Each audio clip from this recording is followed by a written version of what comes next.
O mariborski alternativni glasbeni sceni se tako kot o večini ostalih alternativnih glasbenih scenah drugod ne govori in piše prav veliko. Z razliko od popularne se običajno ne pojavlja na velikih odrih, a zna biti veliko bolj pristna.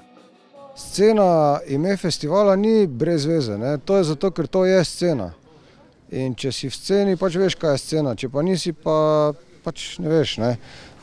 To ime ni izbrano naključno, to je dejansko neka produkcija mariborskega undergrounda, garaž, kleti, zaklonišč in to. Ne? In tu se predstavi dejansko, kaj so mladi in starejši bendi naredili v enem letu. In to je scena. In publika, ki prije sem, je scena, tisti, ki ne, pa malo zanemarjajo to sceno, mogoče imajo kako drugo. Ne? V 3 dneh, od petka do nedelje, se je na odru Štuka zvrstilo 23 bendov, pod njim pa več kot 1000 obiskovalcev. Festival Scena je za moje pojme največji, najpomembnejši mariborski festival alternativne glasbe in si zasluži prepoznavanje tudi pod tem imenom.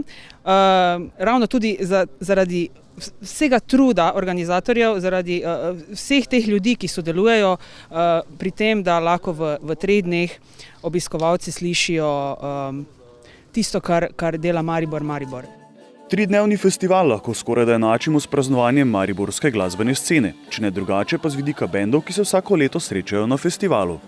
Ja, špilat na sceni je vedno toliko bolj fajn, zato ker je toliko več bendov na kupu. Vse kaj na vseh ostalih lokacijah, kaj smo že igrali, pač vse je fajn, ko imaš neke svoje koncerte, ampak še vedno je fajn, ko vidiš, da je pod tabo od dosti teh bendov, ki tudi igrajo.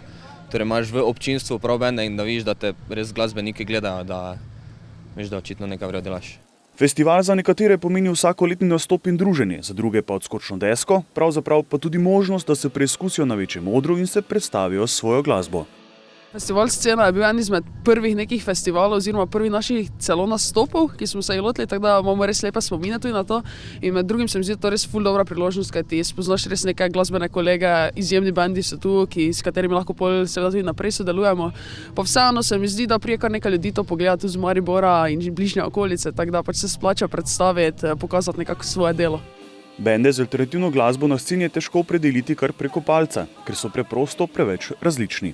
Gre za žanre od rocka, punka, metala, pa še naprej in vse vmes. Maribor je izredno živ, ampak se mogoče niti ne zavedamo, koliko tega življenja se odvija izven površja, se pravi v samem undergroundu, v alternativni, nekomercialni, prostovoljni sferi. Če po 3-dnevnem festivalu potegnemo črto in naredimo zaključek, je rezultat kar se da preprost. Mariborska alternativna glasbena scena živi.